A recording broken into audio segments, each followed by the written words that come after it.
Hey y'all, I want to show you some backyard gardening. We have to have food, of course, if we're gonna really have a revolution and be able to feed ourselves. And I think in all of this, I started to really start to learn how to tell food from crap.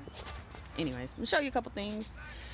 This is not me by any chance like starting out in any classes at school or anything like that. I just one year decided to put some seeds in the ground and go from there, because otherwise you kind of don't do anything unless you just get in there and get started. So here we go. Um, I just planted this stuff. So I have some Swiss chard here. As you see, these are baby seedlings at this point, not much going on. Lettuce as well. My neighbor, she's from Liberia, and she gave me these lettuces. So we actually exchange food with each other all the time. This right here is a thyme. It's called lemon thyme. It smells amazing because thyme's great and so is lemon. There's a oregano in there, you see. Backyard gardening. This is kind of a flower patch. In the springtime it has flowers. Right now it just looks like nothingness. I gotta put some more dirt in there, little stuff like that. Here's my little workstation.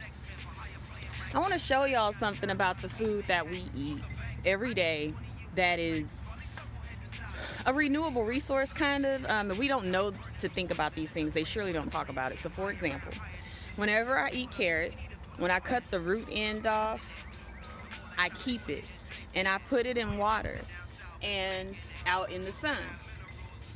It creates these little shoots out the top, which are greens that you can eat. And so then I plant them. And as you see, all the greens, look at that. It's gonna get really tall. Now, I won't make a new carrot, but you can eat those greens. I've made pesto before and did half basil and the other half with the carrot greens, and it tastes great. But just to know that that's there already is something that we could be doing. Another one that I do the same exact thing with is green onions. It's got some here. You can tell this one's a little newer than this one. Okay, but you just put it in water, put it in the sun. You could do this with lettuce. I've been eating it, so don't be mad at me, but I've been eating all the lettuce. That one's not good. I'm gonna throw that in my compost at this point. Matter of fact, there's a little too much water in here. I need some fresh water. Don't forget though, when you do this, to change out the water periodically, because it'll end up kind of nasty. But just keep clean water, just like you're always supposed to do. These obviously are some new seeds I'm starting. I'm doing that because I actually planted, I started months ago, and I start my seeds outside, and our weather is really, really cold. So it just got warm a couple weeks ago, so I had to start over. All right, more garden. So I have some kale here that I actually just put back here, and I don't think it likes this soil. One of the things you definitely run into is different parts of my yard have different soils. So when I first started these, they were planted way over there, which I took them out and put them back here because I have a broccoli here, and I also have onions. These are onions that has started sprouting in my house, right? I just stick them in the ground. You put the root side down in the ground and water it like any other plant, and it just starts growing these greens. You can eat these because these are green onions. At the top of this one, you see, this one's really stiff compared to these because it has this flower on the top. This flower right here is gonna be more onion seeds. So if I don't collect them, they're just gonna fall here and grow anyway. Or of course I can keep them and save them, which you do want to do if you're really trying to do some farming. I think I'm gonna have to move this kale though. That just makes me so sad. Anyway, this is a blueberry plant, and blueberry season doesn't start for another month, so it really just has leaves right now. But what'll happen is, once the plant is ready to produce the vegetables or fruits, it's gonna make a flower. And I'm gonna show you an example on my blackberry bush. So this is the blackberry bush. You see all these little things, all the white flowers. Every single one of those is gonna become a berry for us to eat. Now I only have one blackberry bush, But I put it here actually on the swing set for the kids because they can just graze on it as they want to, enjoy it. I planted this raspberry this year. Plants don't produce anything until the second year anyway, so I'm just, that's just for fun right now, but next year I expect to get a couple of raspberries out of there. That'll be great. And I also have a basil here. Everybody, I think, has seen basil, but that is going to turn into like a bush. It's going to be pretty big, actually. Kind of like 3 feet tall, which is pretty good. And it actually will go so fast, you may not eat it fast enough. So make sure you pull that stuff off. And, you can do things like freeze it in ice cube trays or, with a little oil or water. Or make pesto, which keeps, or dry it. Dry it yourself. And just like you buy it at the store. This here is a zucchini right here. And here's another one. It's smaller, of course. My neighbor from across the street gave me that. I haven't grown zucchini before, but I'm really looking forward to that. I do know it's supposed to have a bigger yellow flower. I have cucumbers. Now, I actually have 3 different varieties of cucumbers here. These were given to me by my African neighbor across the street. You could tell that they're different from this one, which was given to me by my neighbor from the backyard, actually. Her name's Nikki. So we're gonna call these Nikki's cucumbers. Now look at this. Look at how this one's doing, these two, in comparison to this one. And that's a difference in the soil, because you can tell from the whole thing that soil over there is different than the rest. Well, actually, it's different from this half, because I just put a little on top over there, but it's making a difference in how these are growing. So, just goes to show you. This one is in garden soil, though.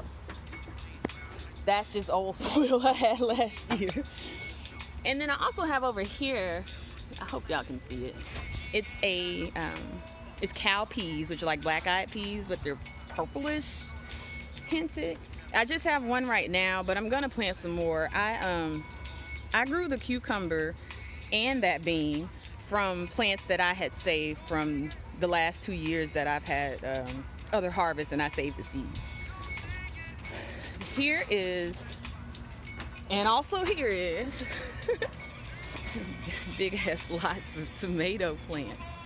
I actually need to still move some of these around because truthfully, they're way too close to each other. But they're not as close as I accidentally did it last year, because that was my first time doing it. And I ended up saving a lot of seeds from that, but I loved having all those tomatoes. But see, those are cherry tomatoes. So this year, I actually bought a couple of plants myself from the local market, so that I can have a bigger variety of tomato available if I really wanted to eat that. So right here, these that are bigger, and I also wanted to eat tomatoes sooner than waiting for the ones I'm growing from seed, because it just takes longer to grow it from seed. So here you'll see, oh my God, who did this to my plant? You see this? Y'all see that? Anyway, you see these little yellow, there's the flower that we want. That's gonna be tomatoes. Every single one of those little yellow flowers is gonna be a tomato for me. And then you can see down like here, these are ones I grew from seed. They're varying sizes. Okay, this is a weed, but they're varying sizes. And let's see here. I need to water these today. This actually is a bell pepper plant. So even you see that, there we go. We got the flower bud, basically. You see that? Tomato. But here's another bell pepper. If the way I chose to start my garden was by planting things that I normally buy a lot of and I didn't like paying for it. So for example, basil. I love the flavor of it, but a lot of times when I buy it, I have to get way too much or not enough. And it costs like $3 for like 6 leaves, I don't know. But it's not that many, and you could buy a plant yourself for $3. And I think that's what kicked in. I really was kind of being cheap too, but it's way more satisfying, and the food tastes way, way, way, way better when you grow it yourself. I planted a rose bush because you can eat rose petals, you guys, if you didn't know that. You can even smoke them, but they need to be organic, and I called around and nobody has organic roses, so I planted a rose bush, and I probably should have planted 3 more, but I plant a lot of stuff, so I gotta work up to it. Here's some society garlic, also known as basically a chive, a green onion. You could eat these purple flowers that they produce. You could eat all the flowers actually that these plants produce because these are foods. Just keep in mind though, like the stems for the flower ones are always going to be harder than the regular ones because all of the energy that goes into the flower. So you really should eat the flower at that point. This here, you see the little mounds? Are watermelon. Well, look, I think they're watermelons actually. I just know that they're melons. I think they're watermelons, and I'm not even sure what color the meat are, but these actually should have more space too. So keep in mind, watermelons need like 3 to 5 feet of space, and they're gonna go outward like this. They can't go up. They're gonna go outward. So that's gonna turn into something later once it starts growing, but I'm just gonna worry about it later because that's just how you do it. With saying that, I want to point out too, you see in this garden I have these trellises.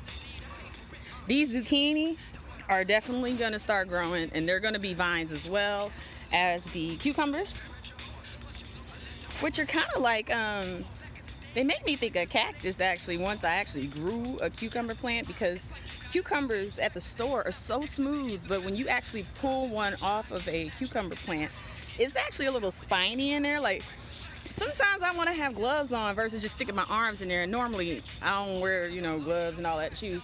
I just do it. So yeah, they got little spiky thingies on the outside. It's nothing really bad, but you can just rub like your cucumber in the grass. And I'll show you all that in a couple of months when I hopefully have some cucumbers. But I have to get some, right? I got like 7 really good plants. And that's pretty much it for the backyard. I'll do the front yard another time, but I really just wanted to do this video because a lot of times we're scared. We don't know what to do, where to start. As with anything, you just have to get in there. Pick any plant. Like I said, if it's something that you eat a lot and buy a lot and you're kind of tired of paying for it, go ahead and make it renewable for yourself. All of these plants, of course, can be planted in planters, but I realized I feel like you get a better yield when you put it in the ground and let it connect with the earth, because that's where it really wants to be. I got one other thing actually, and this is my honeysuckle bush. All of the flowers are gone actually, which is hilarious because you see this? So these are already in full bloom. But they're not totally done because once they are, they just fall off, which y'all probably saw happen. They just fall off. But I actually picked the blossoms because you can eat those too. You can make tea with them. You can use it for that scented oil that we all have bought at the freaking mall that smells amazing, honeysuckle oil. So I'm actually going to do that this year. Haven't done it before, but I have done it with other plants that I have, like lavender. So this is the tray. I just picked this yesterday and it's drying out, and I just sit it outside and let it dry. I do the same thing with the seeds I mentioned earlier, although there's a little more process to it, but generally speaking, I just lay it outside on the table. I did the same thing when I started the seeds. They were all sitting on this table. I just got that little workstation the other day, but anyway, work with what you got. Work with what you got. But if you want to be free, you need to know where you can go and eat when the fucking stores close, because they're always going to be closed in the case of an emergency. So I want y'all to remember that, and I want y'all to help each other start going, getting familiar with what's